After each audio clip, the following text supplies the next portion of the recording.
MCom final EFM paper 5th management and management accounting का एक महत्वपूर्ण टॉपिक है हेनरी फेयोल का प्रबंध में योगदान। हेनरी फेयोल को आधुनिक प्रबंध विचारधारा का जन्मदाता कहा जाता है। उन्होंने प्रबंध के क्षेत्र में जिन सामान्य सिद्धांतों का प्रतिपादन किया है वे आज भी समस्त राष्ट्रों व संगठन में उपयोगी सिद्ध हो रहे हैं। प्रबंध एवं प्रशासन के क्षेत्र में फेयोल ने एक नए चिंतन को जन्म दिया जो अब फेयोलवाद के नाम से जाना जाता है।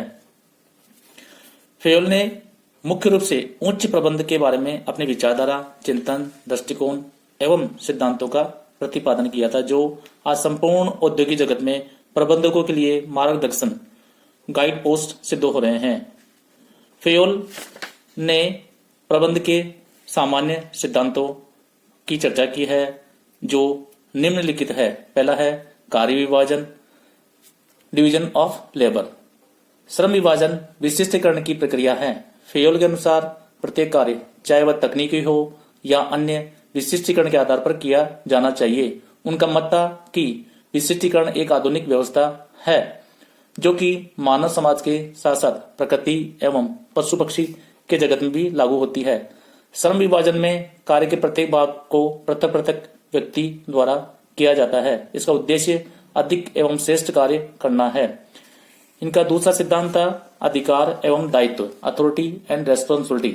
फेयोल ने कहा कि प्रबंध में अधिकार व दायित्व साथ साथ चलते हैं। दायित्वों के बिना अधिकार नहीं दिए जाने चाहिए।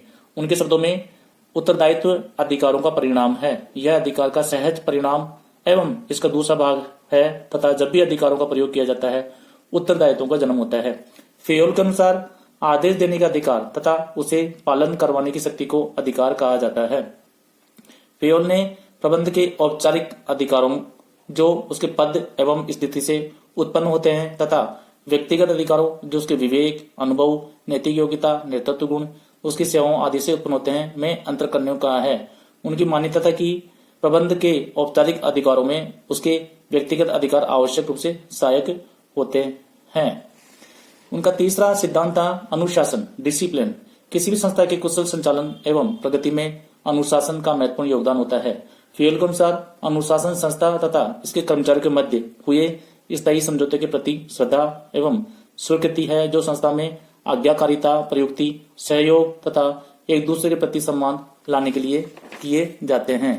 ये समझौते लिखित या गर्भित, पूर्णतः विचारित अथवा बिना विचार विमर्श के स्वीकृत, दोनों पक्षों की इच्छा से उत्पन्न अथवा नियमों व परंपराओं पर आधारित हो सकते हैं। फेयोल ने कहा है कि प्रबंधक ही अनुशासन को जन्म देते हैं। Discipline is what leaders make it. उनका एक अन्य सिद्धांत था आदेश की एकता, यूनिटी ऑफ कमांड। इस सिद्धांत के अनुसार किसी भी कार्य के लिए कर्मचारी केवल एक ही अधिकारी से आदेश प्राप्त होने चाहिए। एक से अधिक अधिकारियों द्वारा आदेश दिए जाने पर कर्मचारी स्वयं कार्यों को उचित रूप से पूरा नहीं कर सकेगा, उसे असुविधा होगी, अधिकार क्षतिग्रस्त होंगे, अनुशासन टूटेगा। उनका एक अन्य सिद्धांत था निर्देश की एकता, यूनिटी ऑफ डायरेक्शन। फेयोल का यह सिद्धांत बताता है कि क्रियाओं के एक समूह जिसका उद्देश्य एक ही होता है का संचालन केवल एक ही व्यक्ति द्वारा किया जाना चाहिए और उसकी एक ही योजना होनी चाहिए, वन हैंड वन प्लान। उनका एक आगे का सिद्धांत था व्यक्तिगत हित का सामान्य हित के अधीन होना। फेयोल ने संस्था के हितों को कर्मचारियों के हितों के आगे रखने पर जोर दिया। उनकी ये मान्यता था कि सामान्य हित एवं कल्याण को सदैव प्राथमिकता दी जानी चाहिए। उनका एक अन्य सिद्धांत था कर्मचारियों का पारिश्रमिक, रेम्यूनरेशन ऑफ पर्सोनेल। कर्मचारियों का पारिश्रमिक उनके द्वारा दी गई सेवाओं की कीमत है। इस सिद्धांत के अनुसार कर्मचारियों को उचित पारिश्रमिक दिया जाना चाहिए। जहां तक संभव हो कर्मचारी व संस्था दोनों के लिए संतुष्टि प्रदान करने वाला होना चाहिए। पारिश्रमिक की दर नियोक्ता की इच्छा व कर्मचारी की योग्यता के अतिरिक्त अन्य कई तत्वों पर निर्भर करती है जैसे निर्वाह लागत, श्रम का बाहुल्य अथवा कमी, सामान्य व्यावसायिक दशाएं, संस्था की आर्थिक स्थिति आदि। फेयोल ने एक अन्य सिद्धांत दिया है केंद्रीकरण, सेंट्रलाइजेशन। फेयोल की मान्यता थी कि श्रम विभाजन की भांति केंद्रीकरण भी प्रत्येक संगठन की एक प्राकृतिक अवस्था, नेचुरल ऑर्डर है। केंद्रीकरण प्रबंध की एक ऐसी पद्धति है जो अपने आप में न अच्छी है न बुरी, जिसे परिस्थितियों या प्रबंध के अनुसार छोड़ा या अपनाया नहीं जा सकता।